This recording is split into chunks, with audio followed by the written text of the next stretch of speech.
Here he goes. He loves this. I love it.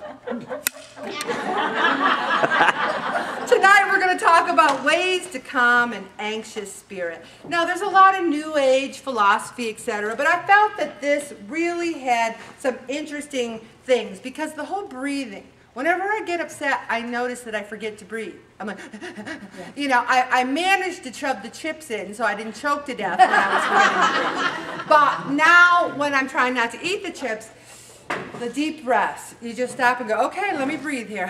Why do you think the old saying, take a deep breath, comes from? Because we need to calm ourselves down, breathe. Also, giving your mind a time out. I like this one. I have a couple of ready-made visualizations that I have in my pocket for when I get upset. Here's one.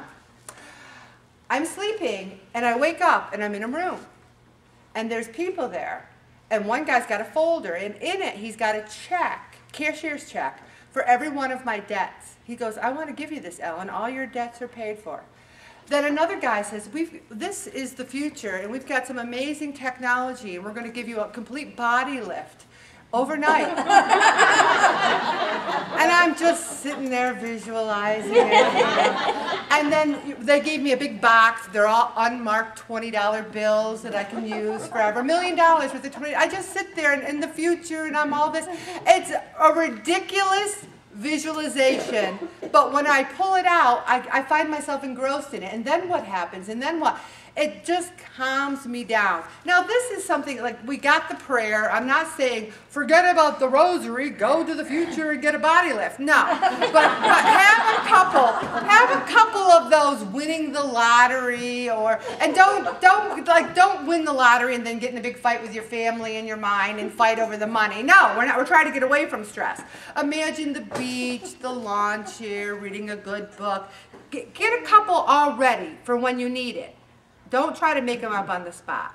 This whole pamper yourself thing, there's people who just don't know how to pamper themselves.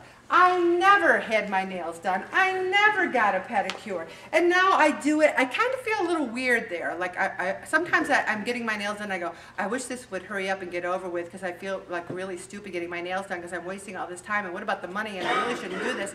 And then I go, you deserve it, Ellen. You deserve your hands to look nice. You didn't eat those chips this week. You didn't have a hot fudge sundae. You deserve this. You have to pamper yourself and then believe it.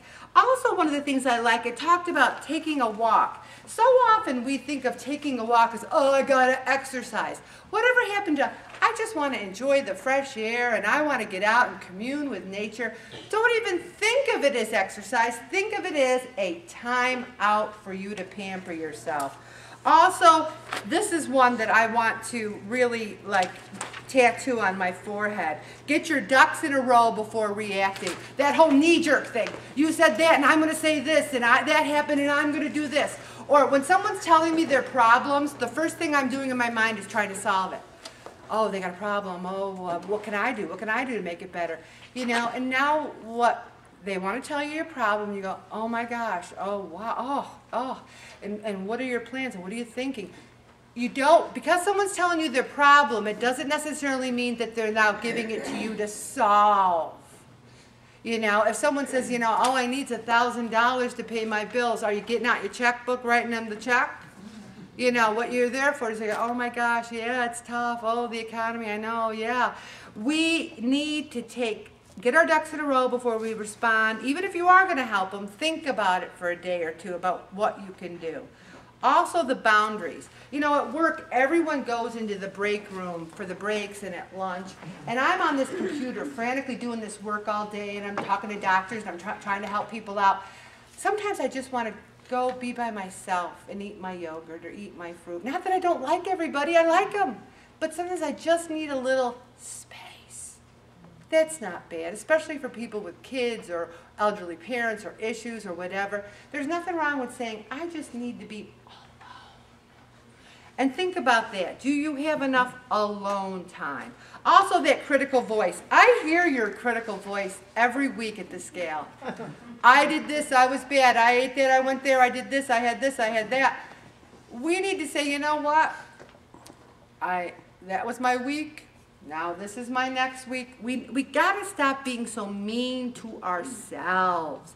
Also, this is something that was never easy for me, asking for help.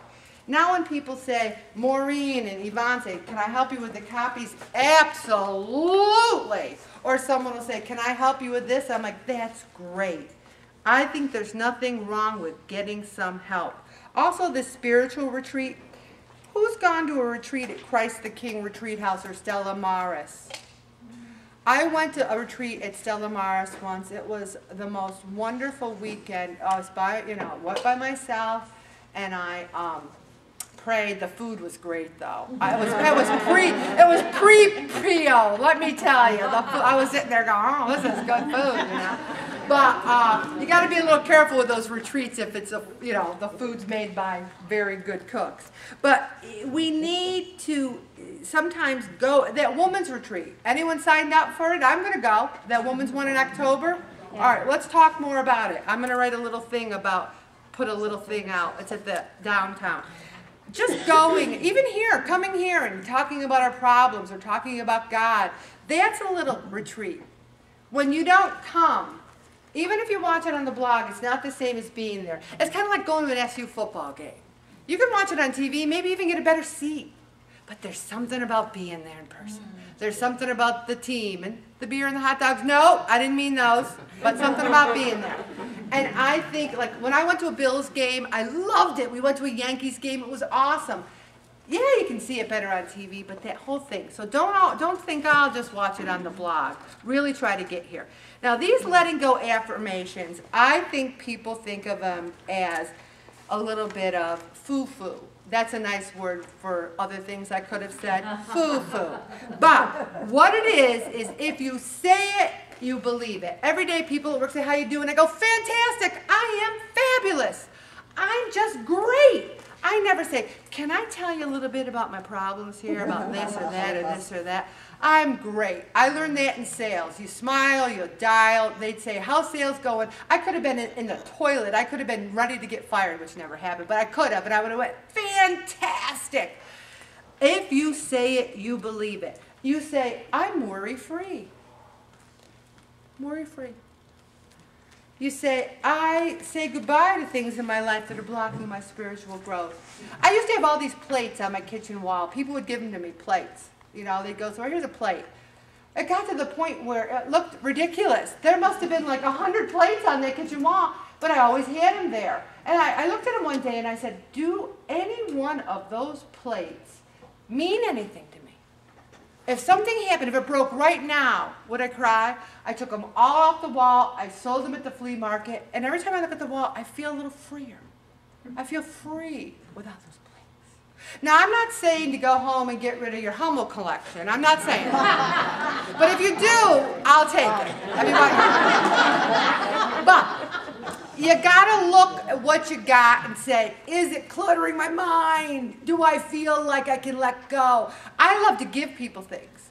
People come in here and they say, I had this, you want it? Yeah, and then I might keep it, I might give it away, I might do this, I might do that with it. I release, I let go. I let go. Now, remember we talked about that last week, that I say that and I don't always. I'm getting better, though. We need to make up some affirmations, again, that we have them in our pocket. We have them in our pocket. Like there's someone at work that I had a little bit of annoyance with.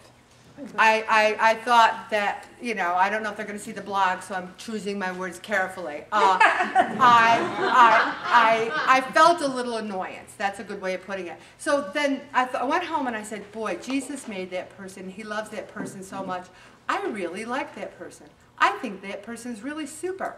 I think that person's probably the greatest person ever. If I got to know that person, they'd probably be my BFF. So I started cultivating that person and started saying, you know, I'm going to be, we get along great. The annoyance is diminished.